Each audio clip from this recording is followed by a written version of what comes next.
Jio political tension குறையுது, profit booking ஒரு reason. Jio political டென்ஷன்னா அந்த யூஎஸ் சைனா ட்ரேட் வார் வந்து 2 நாட்டு தலைவர்களும் பேசிட்டு இருக்காங்க, பேசினா குறையும், கண்டிப்பாக ஒரு சுமூக நிலைக்கு வரதுக்கு வாய்ப்பு இருக்குன்னும் போது ஆட்டோமேட்டிக்காக அது குறையுது.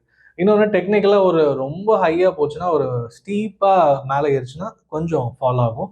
அந்த மாதிரி ஒரு குட்டி ஃபாலுன்னு சொல்லலாம். ஸோ அந்த மாதிரி தான் கோல்டு சில்வர் ரெண்டுமே குறைஞ்சிருக்கு. இங்கேருந்து ஏறுமான நெக்ஸ்ட் ஒரு 3 to 6 months volatile. ஏன்னா இன்ட்ரெஸ்ட் ரேட் வந்து நெக்ஸ்ட் ஒரு 1 வீக்கில் யூஎஸ் இன்ட்ரெஸ்ட் ரேட் என்ன நிலைமைன்னு சொல்லுவாங்க, அது இந்தியாலையும் இன்ட்ரெஸ்ட் ரேட் என்ன நிலைமைன்னு சொல்லுவாங்க. ஸோ அண்ட் டாலர் ஸ்ட்ரென்தனிங் ஆகுறது, இந்த மாதிரி வெரைட்டி ஆஃப் ஃபேக்டர்ஸ் வந்து எதெல்லாம் கோல்டு ஏறுறதுக்கு சொன்னோமோ அதெல்லாம் இப்போ கோல்டு குறையறதுக்கும் நம்ம பேசிட்டு இருக்கோம். ஸோ குளோபல் ஃபேக்டர்ஸ் மாறும்போது கோல்டோட விலை இந்தியாலையும் குறையும்.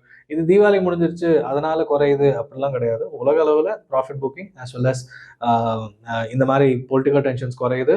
இந்த மாதிரி variety of factors, dollar strengthening, இதெல்லாம் ஒன்று ஒன்றா நடக்கிறதுனால இந்த சேஞ்சஸ் நடக்குது. ஸோ இது இப்போ வாங்கலாமா அப்படின்னா கண்டிப்பாக வந்து எஸ்ஐபி மாடல் தான் சொல்லுவேன். ஏன்னா நீங்கள் 11.5க்கு 500-700 குறைஞ்சிச்சுன்னு வாங்கியிருந்தீங்கன்னா இன்னைக்கு வந்து 11-10 வந்துருச்சு.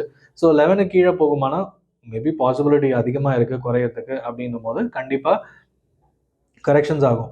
ஒரு 500 குறைஞ்சாலே இன்னும் கொஞ்சம் குறைச்சி வாங்கியிருக்கலாம்னு நமக்கு தோணும். அதனால இந்த மந்த் ஒரு அமௌண்ட் வாங்க போறீங்கன்னா கோல்டு பீஸாக வாங்கிட்டீங்கன்னா ஃப்ராக்ஷனல் கோல்டாக நீங்கள் டிமேட்டில் சேர்த்துக்க முடியும்.